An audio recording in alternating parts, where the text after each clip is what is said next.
Passionnés de vallée de course au large, bonjour et bienvenue dans ce nouvel épisode d'Actu Large, l'émission qui choisit l'actualité de la course au large tous les samedis à 18 h.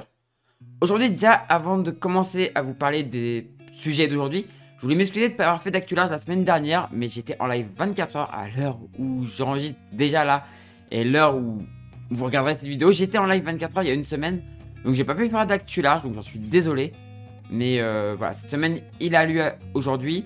Et la semaine prochaine, ce sera peut-être le dimanche. Je vais avoir, c'est pas encore sûr, mais ce sera peut-être le dimanche. Du coup, aujourd'hui, dans un premier temps, on va parler de l'Ocean Globe Race, où les premiers sont arrivés. Il reste plus beaucoup de bateaux en mer, mais il en reste encore quand même quelques-uns.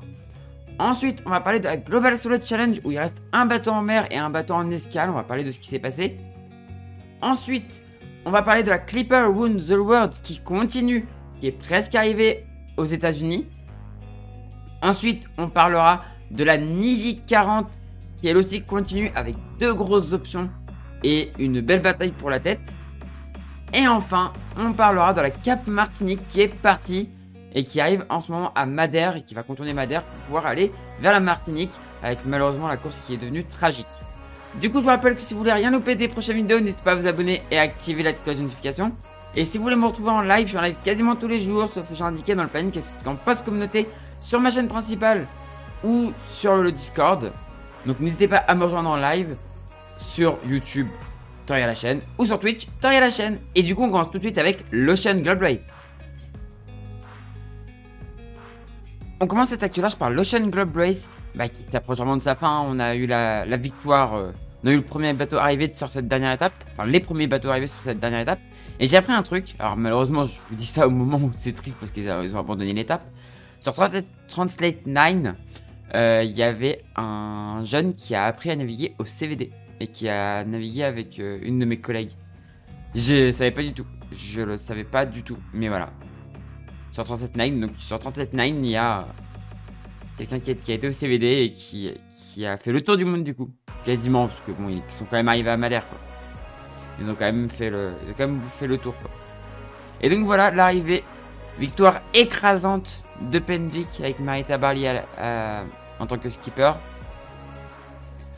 En deuxième position sur cette, on a l'esprit d'équipe sur cette étape, donc doublé français quoi, Cocorico. Et ensuite nous avons l'arrivée de Spirit of Helsinki. Voilà, Spirit of Helsinki, Maiden, Neptune d'abord, ensuite Maiden. Ensuite, on aura Outlaw.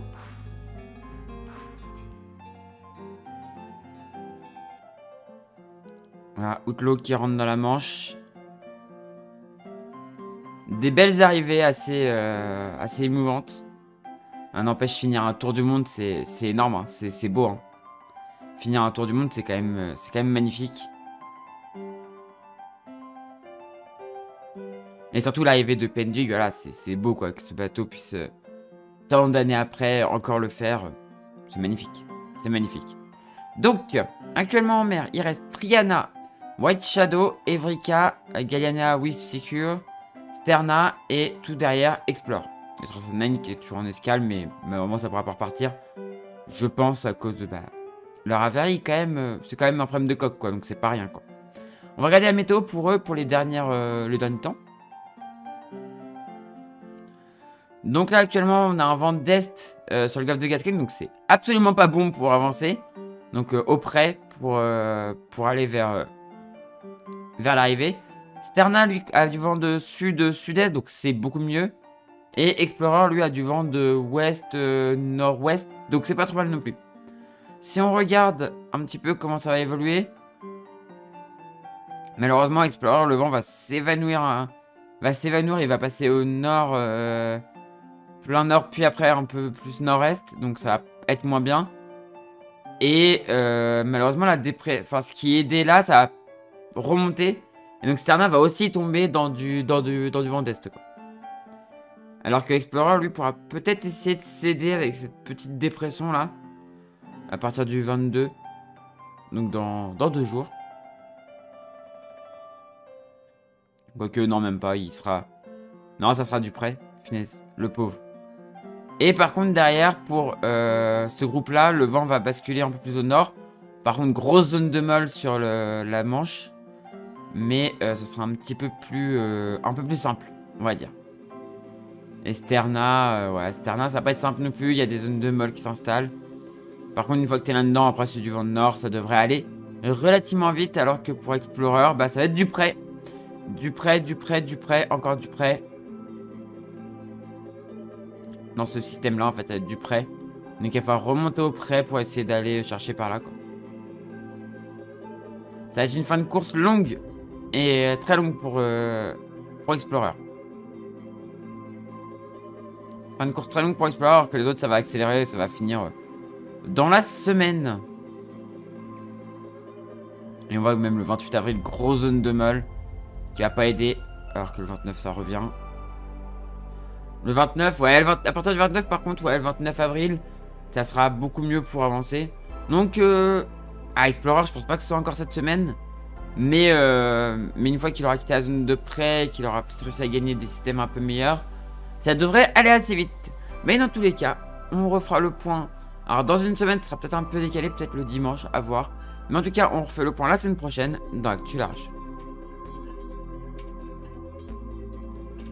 Sur la Global Solo Challenge, on a toujours un bateau en navigation et un bateau en escale.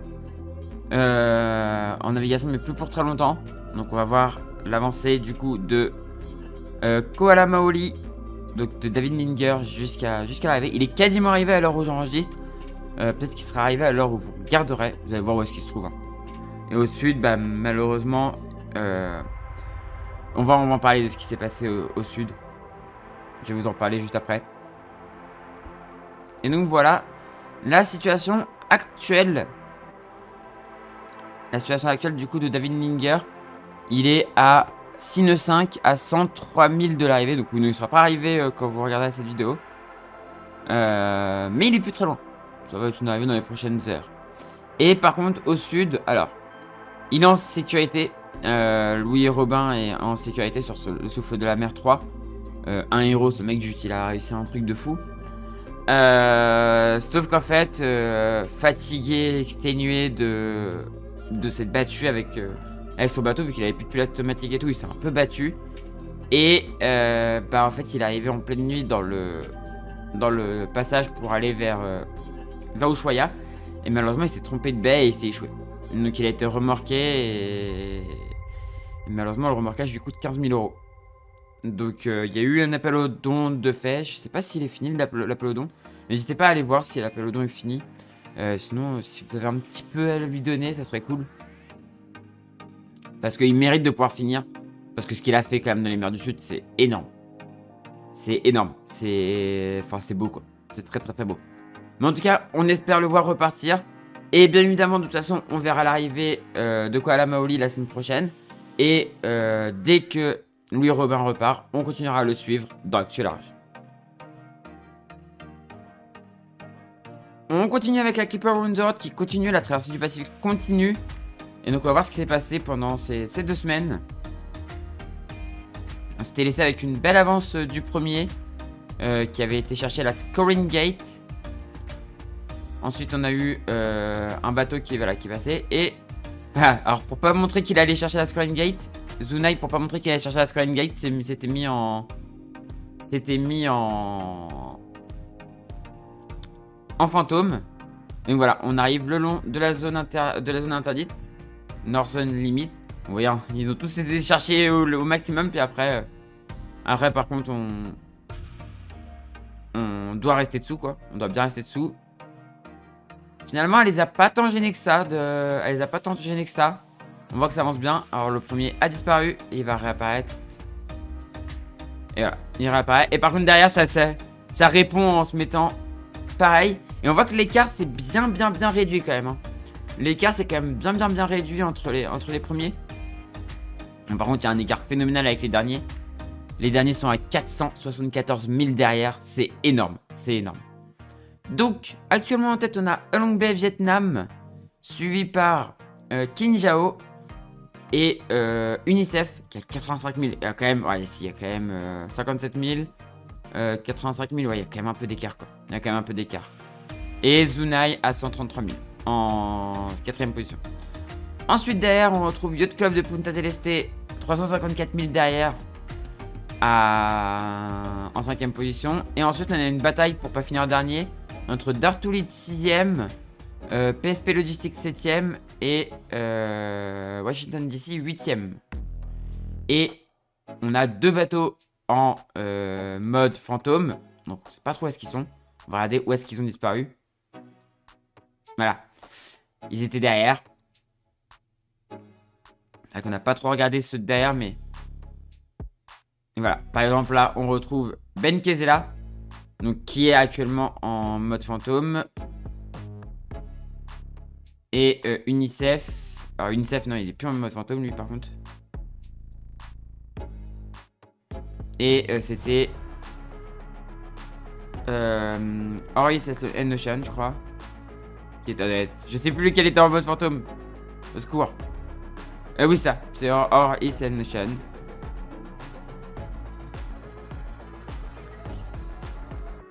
Et donc, Ori and Ocean, il est... Non, on voit toujours pas. Voilà. Il était dans le groupe de bataille pour la première place, quoi. Enfin, pour le podium, quoi. Il était à la bataille pour le podium. Et si on regarde, Kinjao, maintenant on le voit. Et Unicef, voilà. Bon, on voit à peu près tout le monde. Donc on voit qu'il y a quand même de la bataille toujours pour la tête.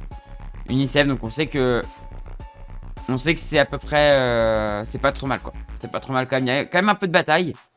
L'arrivée est plus très loin, hein. Seattle, c'est là. La ligne d'arrivée est là, donc il reste combien de mille pour le premier? Il reste 496 000 pour le premier, donc c'est vraiment plus beaucoup. On verra sûrement l'arrivée. Non, on va aller voir la météo déjà. On va aller voir la météo. Donc la météo, ils sont actuellement à peu près par là. Si on peut, voilà, on peut regarder. Ils sont à peu près ici. Ils sont ici, là. Donc ils sont derrière ce système. On va regarder un petit peu ce que ça donne, mais ça risque d'être du portant. Seattle est là. Ouais, ça va être du portant assez un peu plus costaud dans les prochaines heures. Du portant un peu plus costaud dans les prochaines heures. Et ça devrait aller assez vite jusqu'à l'entrée de la baie de... pour aller à Seattle, quoi. De la baie pour rentrer à Seattle. On voit qu'ici derrière c'est toujours du portant. Jusqu'ici. De toute façon après ici ça doit se faire au moteur, hein. La ligne d'arrivée elle est par là, donc là ça doit être au moteur je pense. Et ouais, du portant, alors qui va devenir de plus en plus VMG, donc un peu moins favorable. Mais du portant quand même, donc ça devrait aller assez vite. Ça devrait aller assez vite. Et par contre derrière on voit que lundi ça devient mou. Donc les premiers seront arrivés, peut-être que les derniers ça va être plus compliqué. Les derniers ça va peut-être être un peu plus compliqué, ils vont peut-être prendre pas mal d'écart, quoi. Parce qu'on voit qu'il y a une barrière sans vent qui se met. Avant qu'il y ait une nouvelle dépression qui arrive. Lundi, mardi. Il y a un vent qui redeviendrait favorable à ce moment-là. Donc ouais, dans une semaine, tout le monde sera arrivé, ça c'est sûr.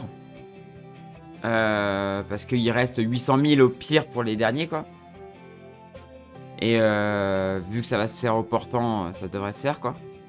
Ça devrait aller, mais ça va prendre... Il va y avoir des gros écarts, je pense. Mais vu que c'est pas une course au temps, c'est pas très grave. Mais en tout cas, ça devrait quand même aller assez rapidement pour les premiers. Moins pour les derniers, parce qu'ils vont sûrement tomber dans une zone de molle. Mais après, le vent va revenir et de nouveau au portant. Donc ça devrait pouvoir se finir quand même vers le milieu de semaine, je pense, pour les derniers. Et dans tous les cas, on verra comment s'est terminée cette étape transpacifique dans une semaine. Enfin, la semaine prochaine, dans Actu Large. Et la suite de cette Actu Large, c'est la Niji 40 qui est partie il y a bientôt presque 2 semaines. Hein. Il y a bientôt 2 semaines. Et bon, ils ont ajouté un waypoint, le waypoint Niji dans le golfe de Gascogne, pour éviter une grosse dépression qu'on avait bien vu. Hein. Et donc du coup, ça a fait un bord de près bien salé, quoi. Le bord de près bien salé. Et bah, on a eu des grosses options. Et ça, c'était génial. Alors par contre, voilà, directement, rapidement un abandon. Tiroli, donc sur une blessure. Malheureusement, abandon sur blessure. Je vous montrer à quel point c'était chaud. Franchement, c'était chaud. Vraiment, c'était chaud patate. Et là, on va avoir 2 options.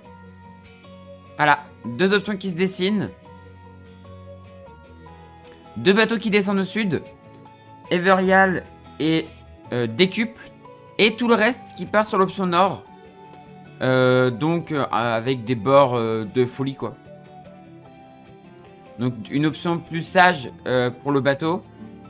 Qui va moins tirer dans le bateau. Et des options un peu plus rudes. On a eu un très beau début de course de la part des bateaux normands. Avec la Manche Évidence Nautique qui a fait un super début de course. Franchement, magnifique. Magnifique, vous allez voir que malheureusement, il a eu plusieurs avaries qui lui ont fait perdre du temps. Et malheureusement, maintenant, il est loin. Et Vogue avec un Krone qui lui fait toujours un bon début de course. Et Groupe Snef de Xavier Macaire. Rouennais, on rappelle. Ça va faire rager mon Matisse, ça. Qui vous allez voir qui est très bien placé par contre.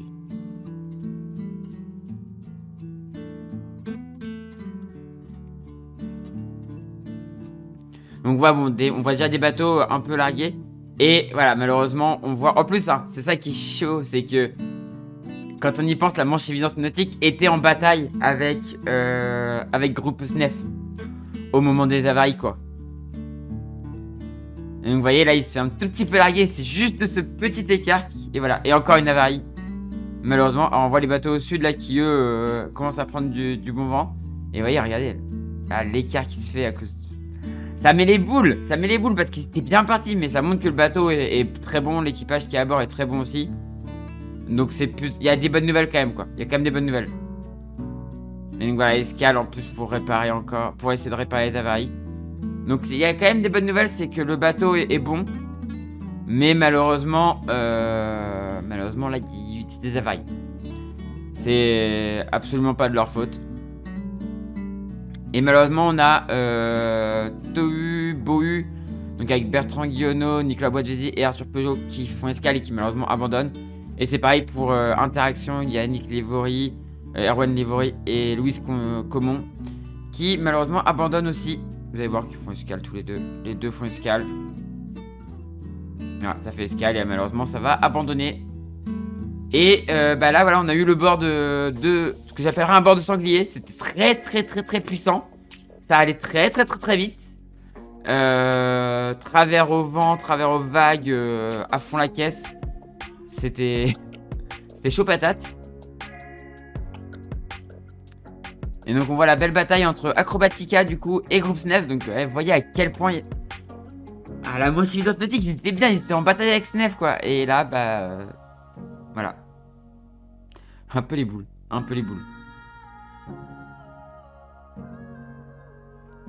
Et donc là, on va bientôt arriver à la situation actuelle. Mais vous voyez un bateau normand qui est très bien placé aussi, c'est Vogue avec un Krone. Ça y est. Pierre-Louis peut montrer ce qu'il a dans le ventre. Pierre-Louis, voilà. Avant, il avait un bateau qui n'était pas très performant. Maintenant, il a une machine de guerre, quoi. Il a une machine de guerre et il nous fait des courses de folie quoi. Et il a creusé un peu l'écart. Malheureusement il s'est fait un petit peu distancer parce que les autres devant ont rechopé le vent avant lui. Enfin avant son équipage. Mais waouh. Waouh.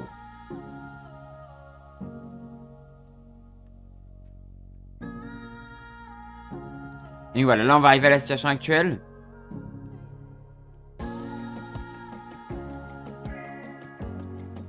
Donc voilà, la lisée est pas géniale. Hein. La lisée est pas géniale pour l'instant. Donc, la situation actuelle, on retrouve Groupe Snef et Acrobatica en 1 et 2. Assez serré, hein, il y a 19 000. Donc ouais, Groupe Snef a quand même réussi à creuser un tout petit peu. Derrière, on retrouve Vogue avec un Krone à 88 000. Malheureusement, il est un petit peu distancé.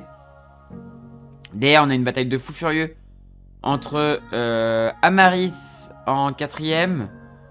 Influence en 5ème et Captain Alternance en 6ème. C'est extrêmement serré. Derrière la Manche Évidence Nautique, 213 et là 167. Ils vont peut-être réussir à revenir, je sais pas, à voir. Mais malheureusement, voilà, ils sont plus du tout dans la lutte, même pour le podium, quoi. Alors qu'ils auraient pu, s'il n'y avait pas eu toutes ces avaries. Leclerc, Ville-le-Grand en 8ème position. Et après, on retrouve les partisans de l'option sud avec Evorial et Décuple À voir ce que ça peut donner. Sachant que là, eux, ils vont ralentir. Alors actuellement, ils sont encore à 12 nœuds quand même. Mais ça a pas l'air optimal. Les vents pour l'instant. On va regarder un peu ce que ça va donner plus tard. Mais pour l'instant, ouais, au moins ceux du sud sont opportun. Et t'as du vent qui a l'air pas trop mal quoi. On va voir la vitesse. 13 nœuds 1. Ouais, non. Et 14 nœuds 2. Ah, ça va 2 nœuds plus vite. Mais ouais, non, je pense que le nord va être bon. On va regarder la météo et on va voir. Donc la météo, on va regarder un peu ce que ça donne.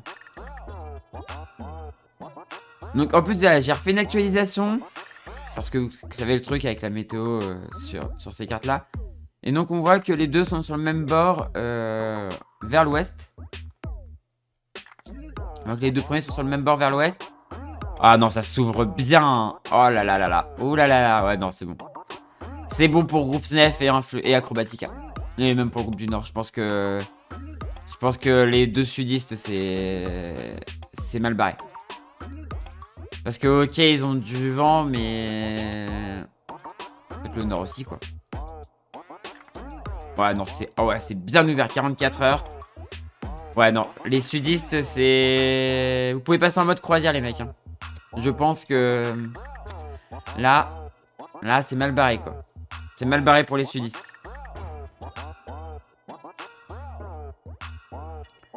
Après, peut-être que c'est une option plutôt pour préserver le bateau. Parce qu'après, bah, faut savoir quand même que les classes 40 qui courent là, après, ils vont monter à Québec et ils feront la Québec-Saint-Malo. Alors, Québec-Saint-Malo, c'est en juin, je crois. Mais voilà, il va y avoir la Québec-Saint-Malo. Donc, ils veulent aussi préserver un peu les bateaux, c'est normal. Mais, ouais, là, c'est... Ouais. Là, le nord, c'est largement. En fait, il faut juste aller chercher là et tu fais le dernier bord sur Marie-Galante et c'est bon, quoi. Ouais, non, le nord, ouais, c'est le nord qui gagne. C'est le nord qui gagne. Ça se referme jamais en fait. Ça se referme jamais. Et le sud va avoir du vent ancien, mais le nord, ils sont trop bien placés. Ils sont trop bien placés. Mais en tout cas, c'est une super course, franchement. C'est trop cool. J'espère qu'il y aura une prochaine édition. Parce que franchement, elle est trop bien cette course. Et là, j'ai pas pu la faire. J'aurais bien aimé la faire sur Sailaway, mais sur Sailaway, il n'y a pas encore les...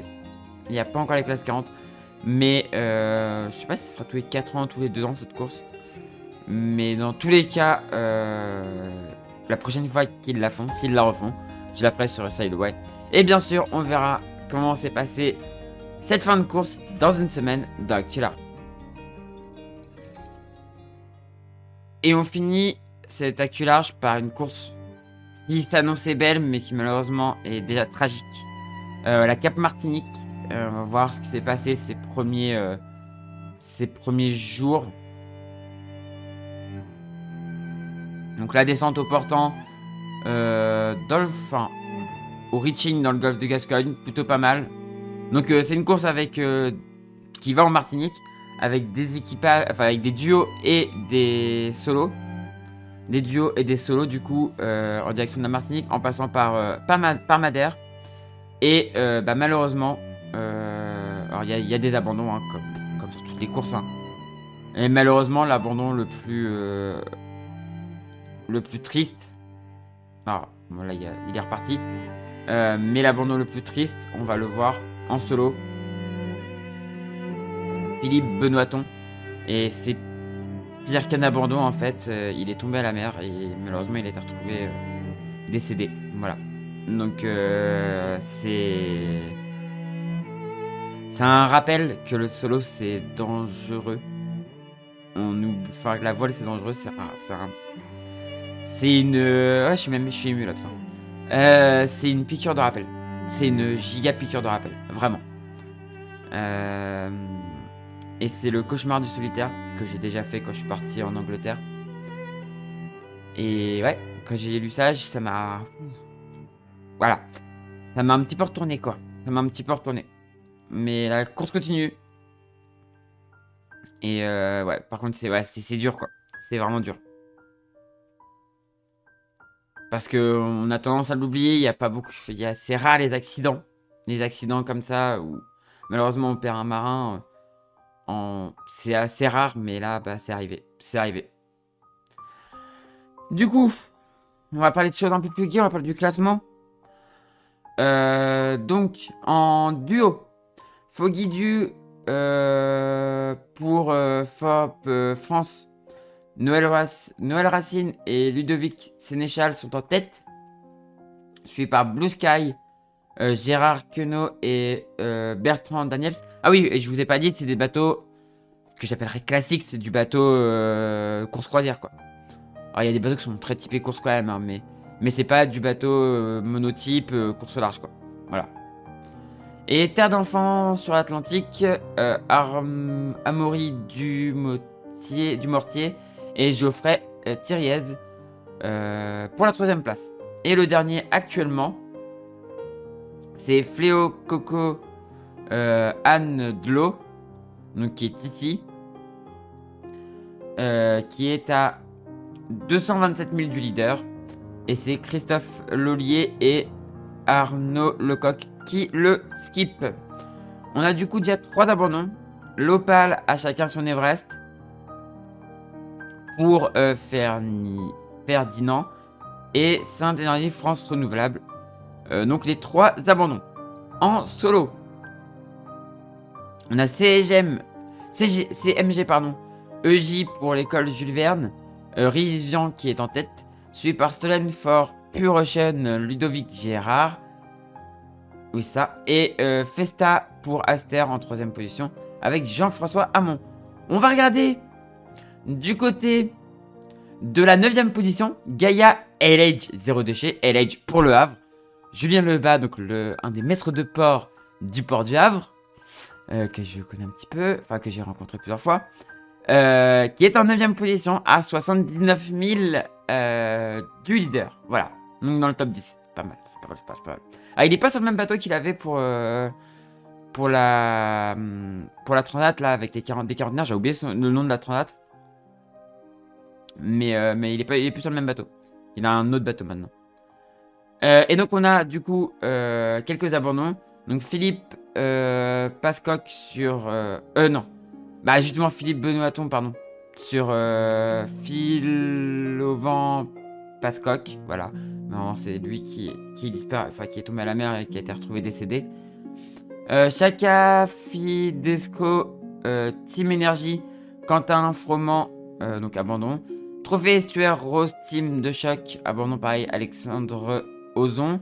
Et Laurent Bory cadeau sur Tanjomoa,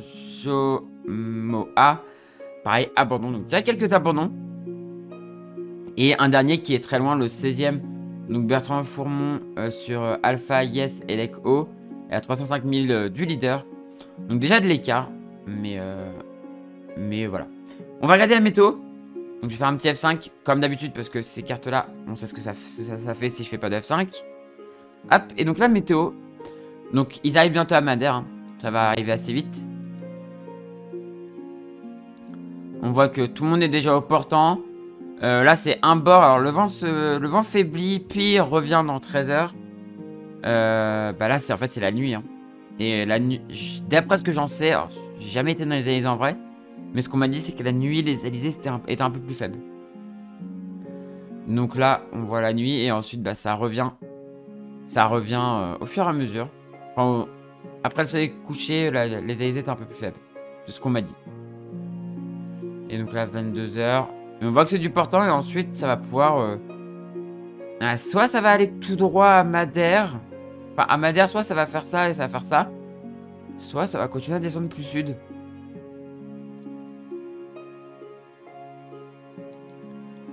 Sachant que, ouais, faut juste qu'ils laissent ça. Et normalement, ils ont pas... Je crois pas qu'ils aient obligation de passer entre les deux. Je crois qu'après, ils peuvent continuer au sud. Parce qu'on voit que derrière, il n'y a pas d'air ici. Mais en tout cas, ouais, ça va descendre tout droit. Après, ça devient plus VMG dans 49 heures.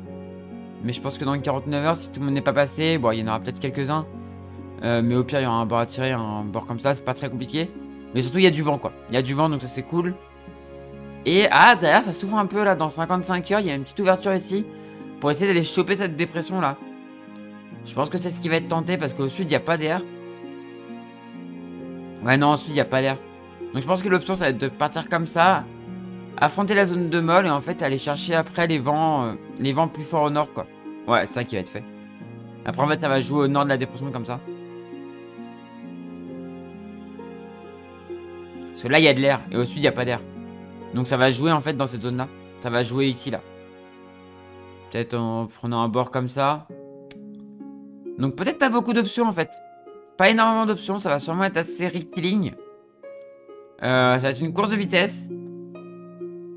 Donc il va falloir être sur les réglages. Sur les moindres petits réglages pour essayer de grappiller le moindre 1000. Mais en tout cas, ça va quand même être intéressant à suivre. Et bien évidemment, on refera le point la semaine prochaine dans Actu Large. Voilà, c'est la fin de cette vidéo. Comme d'habitude, petit appel au sponsor. Si vous connaissez quelqu'un qui connaît quelqu'un, vous êtes vous-même chef d'entreprise, vous connaissez du monde dans les hautes sphères des entreprises, n'hésitez pas à parler des projets des skippers en recherche de budget. C'est super important. Il y a Villette de Range, il y a plein de skippers qui recherchent encore des budgets pour plein de courses. Donc n'hésitez pas à aller aider ces skippers, c'est un très bon retour sur investissement pour vous. Et c'est super important pour eux. Du coup, c'est la fin de cette vidéo. Si elle vous a plu, on fait briller le pouce en l'air. N'hésitez pas à commenter et à partager. Et si vous n'êtes toujours pas abonné à cette chaîne, n'hésitez pas à vous abonner pour ne rater des prochaines vidéos. Quant à moi, je vous dis à la prochaine pour une prochaine vidéo sur cette chaîne. Demain, il y a une vidéo sur un vieux gréement qui sort sur cette chaîne. Donc n'hésitez pas à la regarder. Ou pour un live sur Twitch et YouTube. Et du coup, ciao tout le monde. Ciao, ciao, ciao.